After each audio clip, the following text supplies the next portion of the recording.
بسم اللہ الرحمن الرحیم۔ میقات کا بیان۔ بہار شریعت حصہ نمبر 6 صفحہ نمبر 1067۔ میقات اس جگہ کو کہتے ہیں کہ مکہ معظمہ کے جانے والے کو بغیر احرام وہاں سے آگے جانا جائز نہیں، اگرچہ تجارت وغیرہ کسی اور غرض سے جاتا ہو۔ مسئلہ نمبر 1۔ ویسے یہ اصولی مسئلہ ہے، اس کے بعد میں اس کے فتویٰ تبدیل ہے، اس کے پھر الگ مسائل ہیں، پھر وہ بات پھر طویل ہو جائے گی۔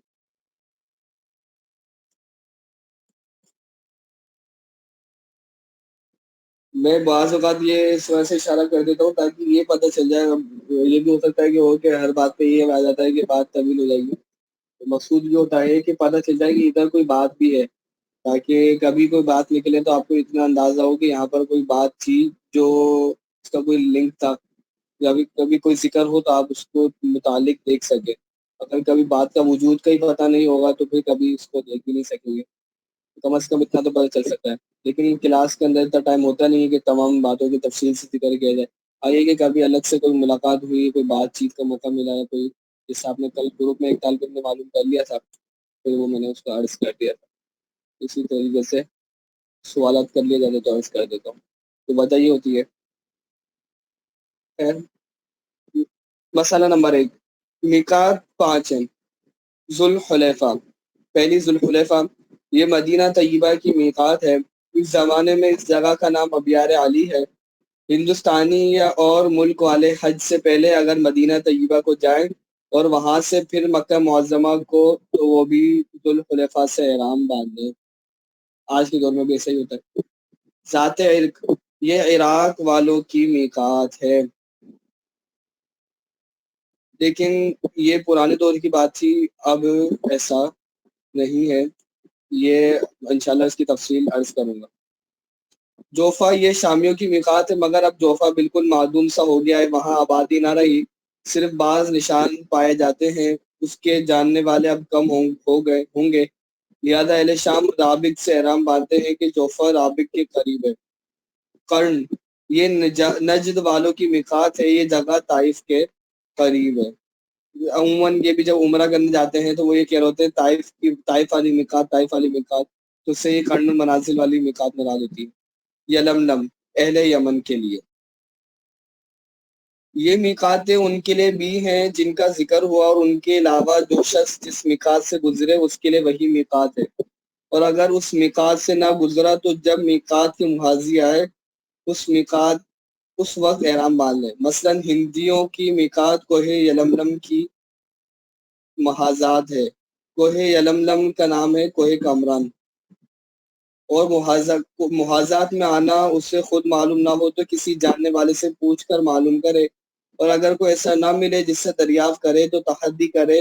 اگر کسی طرح محاذات کا علم نہ ہو تو مکہ معظمہ جب 2 منزل باقی رہے، یعنی 66 کلومیٹر، تقریباً 66 کلومیٹر بنے گا، ایک منزل یہ اس کے آس پاس بنتی ہے، یعنی کہ جو 92 کلومیٹر، یہ 66 کلومیٹر نہیں بنے گا، بلکہ جو 92 کلومیٹر بنتے ہیں تو یہ بنتے ہیں 3 منزل کے، تو 2 منزل پر ان کو ڈیوائڈ کر لیں گے، تو اس طرح سے یہ تقریباً 60 کے سے کچھ زیادہ کلومیٹر بنیں گے 2 منزل کے۔ احرام باندھ لیں۔ جو شخص 2 میقاتوں سے گزرا، مثلا شامی کے مدینہ منورہ کی رات سے ذوالحلیفہ اور وہاں سے جوفا کو، تو افضل یہ ہے کہ یعنی کہ 2 میقات راستے میں آ رہی ہیں کہ پہلی میقات پر احرام باندھے اور دوسری پر باندھا جب بھی حرج نہیں۔ یہیں اگر میقات سے نہ گزرا اور محاذات میں 2 میقاتیں پڑتی ہیں تو جس میقات کی محاذات پہلے ہو وہاں احرام باندھنا افضل ہے۔ مکہ معظمہ جانے کا ارادہ نہ ہو بلکہ میقات کے اندر کسی اور جگہ مثلا جدہ جانا چاہتا ہے تو اسے احرام کی ضرورت نہیں، پھر وہاں سے اگر مکہ معظمہ جانا چاہتا ہے تو بغیر احرام کے جا سکتا ہے۔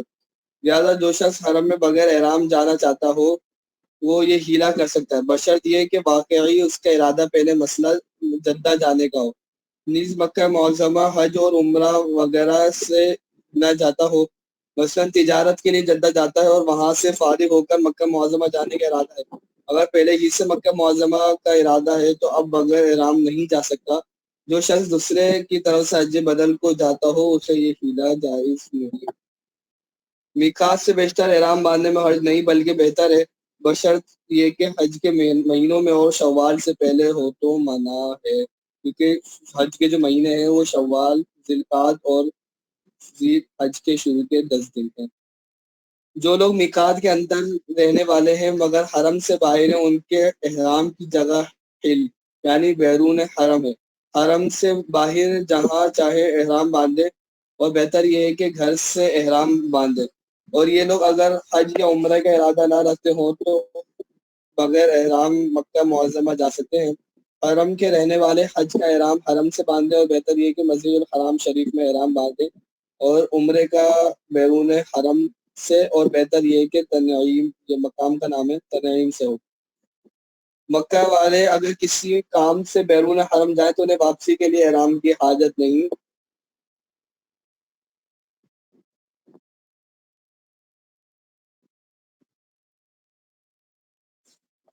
یہ صفحہ یہاں تک ہی ہے، میں اس کو کھول لیتا ہوں۔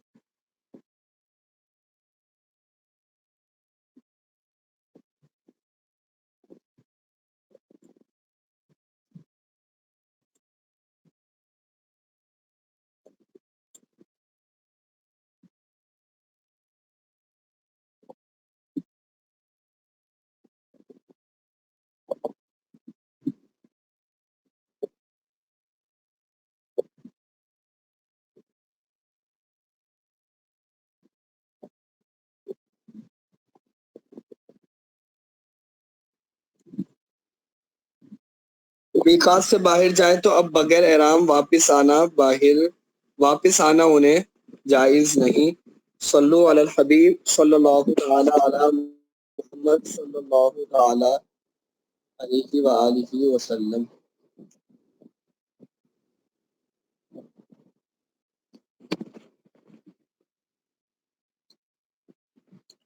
اب ان کے جدید نام، ان کے طول و عرض کیا ہیں وہ میں آپ کو دکھا دیتا ہوں،